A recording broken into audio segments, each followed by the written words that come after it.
Hello dear friends, আজকের ভিডিওতে আমরা আলোচনা করব ব্যাটেল অফ পলাশি নিয়ে, যেটা ইন্ডিয়ান হিস্ট্রি একটা ইম্পর্টেন্ট টপিক এক্সামে আসার জন্য।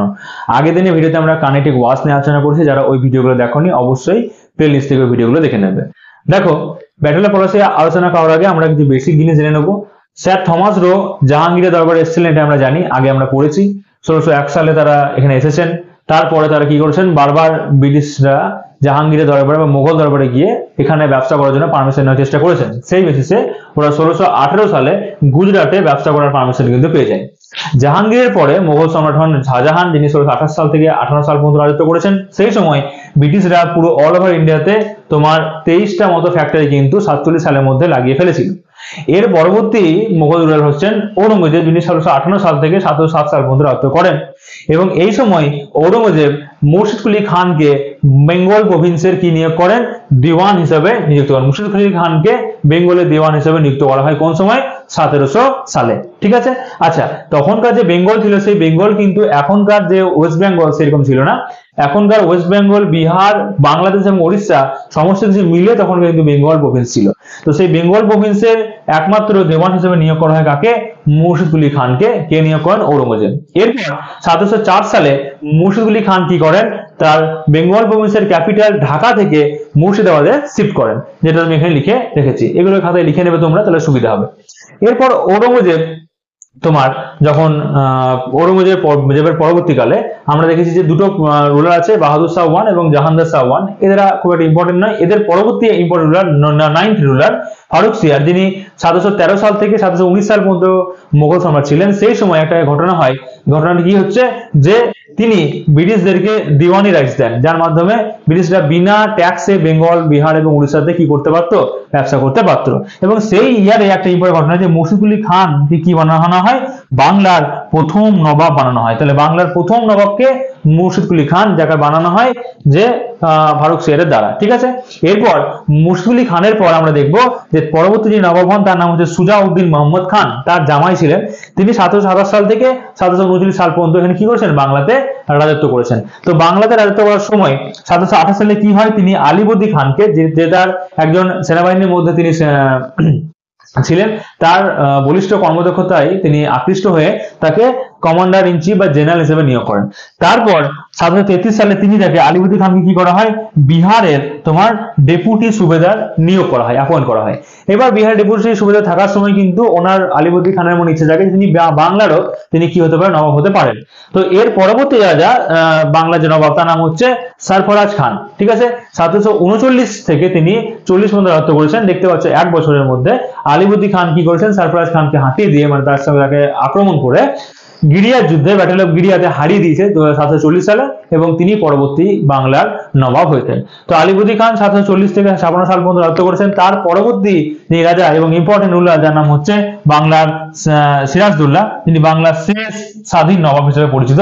তিনি 1756 থেকে 1757 সাল পর্যন্ত রাজত্ব করেছেন বাংলাতে। তো সিরাজদৌল্লার সময় কি হয় যে ব্রিটিশ ইস্ট ইন্ডিয়া কোম্পানি আমাদের ইন্ডিয়াতে নানা রকম দুর্গ বানাচ্ছিল, ট্যাক্স পে করছিল না। এরকম বিভিন্ন কারণে কি হয় তোমার, যে ব্রিটিশের সাথে সিরাজদৌল্লার কিন্তু ঝামেলা তৈরি হয়।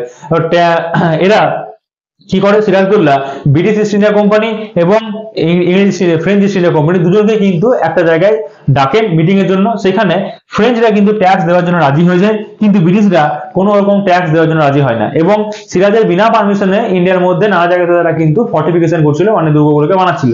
তার বানানো একটা কারণ ছিল ফ্রেঞ্চ আক্রমণ থেকে নিজেদেরকে বাঁচানোর জন্য। যাই হোক, সিরাজদৌল্লা এই সমস্ত জিনিস সহ্য করতে না পারে কি করে, তোমার 1756 সালে ফোর্ট উইলিয়াম, যেটা ব্রিটিশদের দুর্গ ছিল, সেখানে আক্রমণ করে দেয়। এই আক্রমণের ফলে কি হয় তোমার, সেখানে কিছু তোমার ব্রিটিশ ওখান থেকে পালিয়ে যায়, এবং কিছু জন ওখানে বন্দী হয়ে যায়, যার মধ্যে কিছু মহিলা, কিছু বালক, এরাও কিন্তু ছিলেন। সেইতে কি হয় তোমার, সেই দিন রাত্রে 142 জন একটা হিসাব মতো ওখানে ছিলেন, যার মধ্যে পরদিন ভোরবেলা 23 জন মতো কিন্তু বেঁচে ছিলেন। তো এই যে ঘটনাটা নাকি বলা হয় যে সিরাজদৌল্লা একটা রুমে ওদেরকে বন্দি করে রেখেছিলেন, তালাবন্দি করে। যে ঘটনাটা অন্ধকার ঘরে ছিল, তাই এটাকে ব্ল্যাক হোল ইনসিডেন্ট বলা হয়। হ্যাঁ, এই ঘটনা জানার পর যারা তোমার ফোর্ট উইলিয়াম থেকে পালিয়ে এসেছিল মাদ্রাসে, ওখানে ছিলেন রবার্ট ক্লাইভ, ওই রবার্ট ক্লাইভকে জানানো হয়েছিল যে এরকম ঘটনা হয়েছে। তো রবার্ট ক্লাইভ নিজের একটা তোমার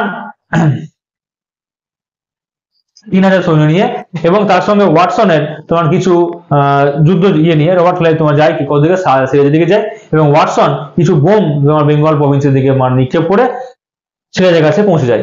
যার ফলে কি হয়, সিরাজদৌল্লা কিন্তু সেই যুদ্ধে হেরে যায়, এবং হেরে যাওয়ার ফলে কি হয়, Sirajuddaula Alinagar peace treaty sign করতে বাধ্য হয়।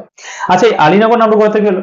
এই যে ব্ল্যাক হোল ইনসিডেন্ট হয়েছিল তার পরের দিনই তোমার কি হয়েছে, সিরাজদৌল্লা কলকাতার নাম পরিবর্তন করে রাখেন আলীপুর বা আলীনগর।